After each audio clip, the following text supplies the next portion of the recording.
You already had the best squad in the world, and then you go out and have a transfer window like this? They are 100% in S tier. The 2025-26 summer transfer window is officially closed. All of the transfers have been completed for this summer, and in today's video, I'm going to be ranking all the transfer windows of the most popular clubs in Europe and putting them in a tier list, where one team will go in the GOAT category. The second best category is S tier, followed by A tier. B tier is the middle category, followed by C, and D tier, which is the bottom category. So without further ado, let's get right into this ranking. Now, as you can see, I have chosen a few different teams from each of the top 5 leagues, and I will be starting off with the Spanish teams from the La Liga, starting with Real Madrid. Now, I will say that Real Madrid didn't make too many signings this summer, but the signings they did make were very, very good players. They brought in Dean Huijsen, the center back from Bournemouth, the right back Trent Alexander-Arnold from Liverpool, the left back Carreras from Benfica, and also an attacker in Franco Mastantuono from River Plate. I think that Real Madrid could have definitely brought in another center back because yes, they do have a decent amount of center backs, but with the injuries that happened over the last couple seasons, you never know what could happen, and definitely this season, another one or two of their center backs could get injured, and then they'll be in trouble similar to what they were last season. So for that reason, I think Real Madrid have had a decent transfer window, but I think they definitely could have signed more players, and for that reason, I'm going to put them in B tier for now. The next team we got is Barcelona. Now, Barcelona have only made 3 transfers so far this summer, and that was Marcus Rashford, Rooney, and also João Garcia, the goalkeeper from Espanyol. In my opinion, I think this was a little bit disappointing from Barcelona's end because obviously their team is already incredible. They have amazing attackers, amazing midfielders, they have very good defenders, but I think, especially on the defensive end, similar to Real Madrid, they should have done more. At the moment, the only real center backs that Barcelona have are Christensen, Kubarsi, and also Ronald Araujo, because we did see Inigo Martinez leave this summer as he went to Al Nassr. But I think this was a big loss for Barcelona because I feel like a team like Barcelona under Hansi Flick plays a very, very high line, and they need very experienced defenders to play this type of football, but also they need a lot of defenders. They need substitutes and they need that depth. And after this summer, after losing Inigo Martinez, who was pretty much the captain of this defensive line last season, I just don't think they have enough defensive depth. Obviously, bringing in the new goalkeeper will help, but I think the defense was a really important area of Barcelona's squad, and I don't think they strengthened it at all. So for that reason, I'm going to put Barcelona's transfer window in D tier. Now, I might move them up later on in the video, but for now, I think I'm going to put them in D. And finally, moving on to Atletico Madrid. I think that Atletico Madrid have had an insane transfer window, arguably one of the best transfer windows amongst all the other teams in Europe. I think they have signed some really, really good players in multiple positions that will really help them out next season. They brought in players like Matteo Ruggeri from Atalanta, Alex Baena, the forward from Villarreal, Johnny Cardoso from Real Betis, Thiago Almada from Botafogo. They also brought in David Henko, who's a very good center back from Feyenoord, Giacomo Raspadori, who is a very good backup striker from Napoli. They brought in so many players. They have really, really improved their squad. Now, so far, they haven't got off to the best start in the La Liga, but I think their summer transfer window has been incredible. I definitely think Atletico Madrid have had a top 3, maybe a top 4 transfer window, and for that reason, I'm going to put them in S tier. I think they had an incredible summer. Moving on to a few of the French teams and starting off with PSG. Now, if we look at the players that PSG brought in, there was pretty much only 2 players, and that is the goalkeeper in Chevalier and also the center back from Bournemouth in Zabarni. Now, obviously, PSG were the best team in the world last season. They have an incredible, incredible team. But I still think they should have done more in the summer transfer window. I think that they needed to strengthen that midfield department. And it's not about the starters, because obviously João Neves, Vitinha, and Fabian Ruiz are, in my opinion, the best midfield 3 in the world. But it's about the depth, because PSG obviously play in so many competitions. They play in the Liga, they play all the domestic competitions, and obviously in the Champions League. But I don't think they have enough depth in that midfield to be able to sustain this high pressure style that they play in every single game, week in, week out. For that reason, I think PSG have had a disappointing transfer window. So I think I'm going to put them in C tier for now, but I might move them down further on. Moving into Monaco, and the first thing I have to say is Paul Pogba is finally going to be playing football after a few years of his ban, obviously with Juventus. He is finally going to be back playing football with AS Monaco. But other than Pogba, they also made a few other signings, like bringing in Ansu Fati, Eric Dyer, and also the goalkeeper Radecki. But I do think that Monaco did lose a couple very good players from the squad. Obviously, they lost the young talent in Ben Seguir, who's a very good attacker, and he went to Bayer Leverkusen. And they also lost the defender Wilfried Singo, who has been very good for Monaco over the last couple seasons. For that reason, I think Monaco might struggle a little bit next season, and I think they should have done more business this summer. So I think I'm going to put them where PSG stand, at around the C table. And finally, we have the last French team in Marseille, and I think Marseille definitely did better business than both PSG and AS Monaco. First off, they brought in Egan Riley, who was a pretty good defender with Burnley. They also brought in Medina, who was also a good defender with Lens. They brought in Angel Gomez on a free transfer from Lille, as well as Pierre-Emerick Aubameyang from a free transfer from Saudi Arabia. They also brought in Igor Paschal, who I'm a very big fan of, from Feyenoord. They also brought in Timothy Weah, Ahmed Traore, Veerman, Emerson, and finally, they recently signed Benjamin Pavard from Inter Milan. I think these transfers for Marseille will definitely help them finish second place and maybe even push PSG for that first place spot. So for that reason, I think I'm going to put them in A tier. I think they had a really good transfer window. Moving on to the Bundesliga, and the first team we got is Bayern Munich. Now, Bayern Munich did lose a few key players from their teams in recent years. We saw Thomas Müller go to the MLS. We saw Kingsley Coman go to Saudi Arabia. Leroy Sané went to Galatasaray, and they did lose Matthias Tell to Tottenham. And in terms of players that they signed, they did sign a few good players. They signed Jonathan Tah from Bayer Leverkusen, who is a pretty good center back. They signed Luis Diaz from Liverpool, who I think was a very good signing. I think this is definitely their key signing this summer. I think he will be incredible with them. And finally, they did also sign Nicholas Jackson on a loan. I still think they could have used more depth in that defensive department. And maybe even in the midfield, they could have signed another midfielder as well. It's all good that they strengthened the attack, and I think that bringing in Luis Diaz was a very good signing. But other than that, I don't think they really strengthened their squad that much. So I think I'm going to have to put them around the C tier. I don't really think they deserve to go higher than that. Moving into Bayer Leverkusen, and Bayer Leverkusen have had arguably the worst transfer window out of any of these top teams. Oh my gosh. Their transfer window was horrible. They got completely rinsed. Their squad from the last 2 years is over, is done. They all moved on. So Bayer Leverkusen had a horrible transfer window. They lost Jeremy Frimpong, they lost Kosunu, they lost Florian Wirtz, they also lost Granit Xhaka, they lost their goalkeeper Radecki, they lost a very good young midfielder in Amine Adli, they also lost Victor Boniface, and finally, they lost Hincapi, who recently went to Arsenal. Like, they lost their whole team. They literally lost their whole team, from the goalkeeper, defenders, midfielders, and even attackers. They lost like 90% of their team, including their manager, as Xabi Alonso went to Real Madrid, and they recently hired Erik ten Hag, who just got sacked as well. I think this transfer window for Bayer Leverkusen is horrible, completely trash. They got completely rinsed. Their manager, everything is gone.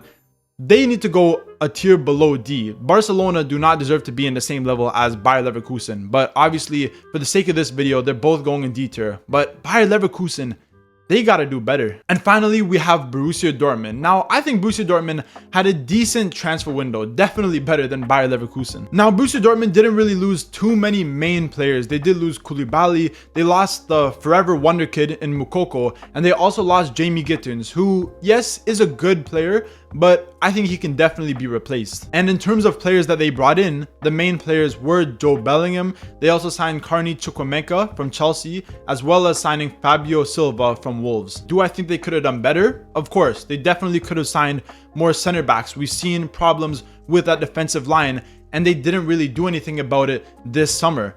But in terms of the midfield and the attack, I do think they signed some decent players. I think having Niko Kovac as their manager will definitely help them, because I think so far since he's been with Dortmund, he has surprised me and he has been getting his team to play pretty good.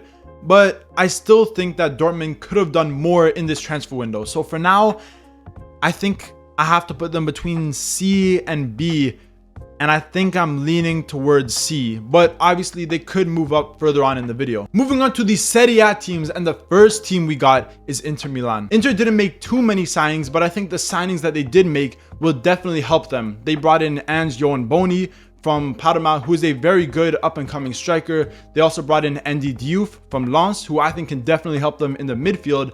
And finally, they did sign on a loan Manuel Akanji from Man City. With that being said, they did also lose a few players, but I think that Inter had a pretty solid transfer window. I think they signed a few decent players for their team. They're finally signing some younger players because their squad is old as shit. So because of that, I think I'm going to put them around mid-table in the B tier. Moving on to AC Milan. Now, AC Milan needed a big transfer window because last season they finished mid-table in the Serie A and they were absolutely shit. But I think this summer they have definitely strengthened their squad, and this season they will definitely be a much stronger team than they were last season. They started off by signing Samuele Ricci from Torino, who's a very good midfielder. They also signed in the new goalkeeper in Terracciano, as well as bringing in Luka Modric as a free agent. They also brought in Pervis Estupiñán from Brighton. They also brought in Jashari from Club Brugge, who is a very underrated young player. And within the last couple of days of the transfer window, they also signed Christopher Nkunku from Chelsea, as well as Adrien Rabiot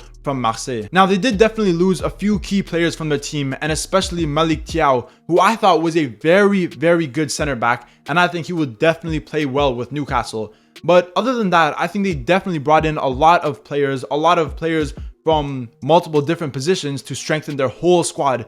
And I think they had a very good transfer window. Moving on to Juve. Now, similar to AC Milan, they also made a lot of signings this summer, but I think a few of them are pretty questionable signings. First of all, we have to start off with Lloyd Kelly, because I don't know how Newcastle sold him to Juve, but somehow they did, and he is absolutely trash. But other than him, they brought in Jonathan David, who's a very good striker from Lille. They brought in Conceição from Porto, who's a very good young player. They brought in Lois Openda in the striker position on loan from RB Leipzig. And finally, they most recently signed Zegrova from Lille, who I think is a very underrated winger. Juve is another team that I think has to go in the A tier. I think they made a lot of good signings, definitely better than teams like Real Madrid or Inter Milan. And for that reason, I think this is a pretty fair ranking for Juve. And finally, we have my club Napoli, and I think Napoli definitely had the best transfer window out of all the other Serie A teams. Now, they did bring in a few players on loan like Lorenzo Luca, Elif Elmas, and also Rasmus Højlund.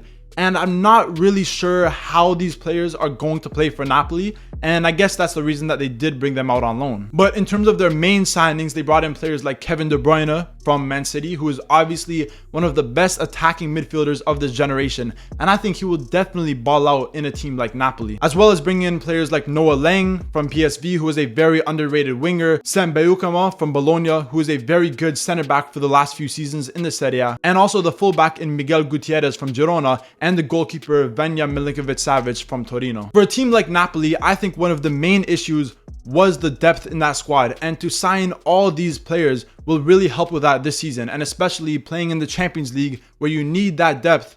I think Napoli had a very good transfer window, and I have to put them in the S tier. I don't think that's biased. I just think they were better than all these other teams. And finally, moving into some of the Premier League teams and starting off with Tottenham, I think towards the beginning of the transfer window, it wasn't looking that good for Tottenham, but by the end, they definitely did get a few very important players. First of all, they completed the signings of both Matthijs Tel and Kevin Danso, who I think are very good players, but they also brought in Mohamed Kudus from West Ham, who I think was a very good signing for their team, as well as bringing in Palhinha from Bayern Munich, Xavi Simons from RB Leipzig, and most recently Randal Kolo Muani on loan from PSG. There's no way that Tottenham finished in the bottom half once again. Last season they finished in 17th place, but this season I can definitely see them finishing in the top 7, maybe even in the top 6, because their transfer window was very good. They brought in some key players to their team, and I think they should go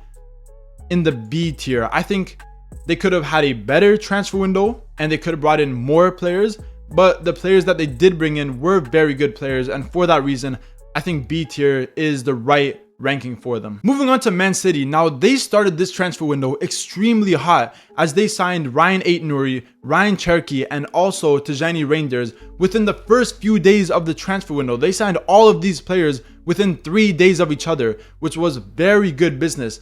But after that, for the rest of the summer, the only real player that they signed was James Trafford, and I think they needed to do a little bit more business. Obviously, it's great that Man City are bringing in these midfielders and these attackers, but I think defensively, they struggled a little bit last season, and now losing Akanji on loan to Inter Milan, I think they really needed to bring in at least 1, maybe even 2 more defenders, but they didn't really do that, and for that reason, I don't think this was that good of a transfer window for Man City. For that reason, I think Man City's transfer window started off really good, but at the end, I think they definitely could have done better. I think I'm going to put them around C or B tier. I think I'm going to have to go with C tier. I just don't think they strengthened that defensive side of their squad enough. Moving on to Newcastle, and obviously Newcastle at the start of this transfer window, it was horrible. It was completely trash. There was memes going on. They tried to sign probably 10 players and they didn't get any of them.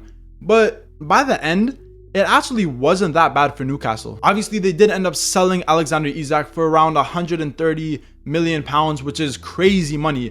But they did bring in a few decent players that will definitely help their squad. I already mentioned Malik Thiaw, who came from AC Milan, who I'm a very big fan of in that center back position. They also signed Jacob Ramsey, who is a very good young player from Aston Villa. They signed Nick Woltemade from Stuttgart, who is a very young and raw striker, but being 6'6", he has the dribbling ability. I think he will definitely help Newcastle. And finally, they did bring in another striker in Yohan Wissa, who once again will help them in that position that they are going to be losing Isak in. And I almost forgot to mention Anthony Olenga, who is also a very good winger. He's very fast and will definitely help that attacking side of Newcastle. So in the end, it actually wasn't that bad for Newcastle in my opinion. And I think I'm going to put them in the B tier. I think they actually had an okay transfer window, which is very surprising to say. Moving into Manchester United, now they brought in 3 main players, 3 very good and proven attackers in Matheus Cunha, Brian Mbeumo, and also Benjamin Sesko. But that's it. Obviously, they did send out a lot of players on loan, and they also got money for Alejandro Garnacho. But I think there are still a lot of players on this United squad that need to go, that aren't good enough to play for Man United, and they didn't really get rid of them. And on top of that, it's all good bringing in 3 attackers, because last season they struggled on the attacking side of things. They couldn't score goals, and that's the reason why they were losing games. But in the midfield, they need to bring in players. They need new players. And obviously, we've seen Ruben Amorim try playing Bruno Fernandes in that role, and he just sucks as well. He's not very good at that position. He needs to play more attacking for Man United. For that reason, I don't think Man United actually had a good transfer window. And I think it's between C and D tier, but I think I'm going to put them in the C tier, but it's very close to D tier. And finally, the last 2 teams are Arsenal and Liverpool. Only one team can go in the GOAT category. The other one will go in S tier. And in my opinion, I think the team that had the best transfer window this summer is Liverpool. For a team that won the Premier League last season, they were one of the best teams in the world. To strengthen this much, to break the British transfer record with Florian Wirtz, and then break it again in the same window with Alexander Isak is crazy. I've never seen something like that. And I think Liverpool have strengthened in the defense, the midfield, the attack. They've strengthened everywhere on their team, and they definitely had the best transfer window this summer. Now, if we look at Arsenal, I think they definitely strengthened in a lot of areas of their team and areas that needed to be stronger. We saw them bring in Victor Gyökeres in the striker position. They brought in Eberechi Eze and Noni Madueke, who are also very good attackers, as well as bringing in the midfielder in Zubamendi and Norgard and the defender in Mosquera. And they also did bring in on loan Piero Hincapié, who I think is a very, very versatile defender from Bayer Leverkusen. But I still think that Liverpool's transfer window, with the amount of top tier big names that they brought in, I don't think anyone can beat it. I'm going to have to put Liverpool in the GOAT category, and Arsenal still had a very good transfer window. I think I'm gonna have to put them in S tier. They definitely had one of the best windows, but Liverpool tops it for me.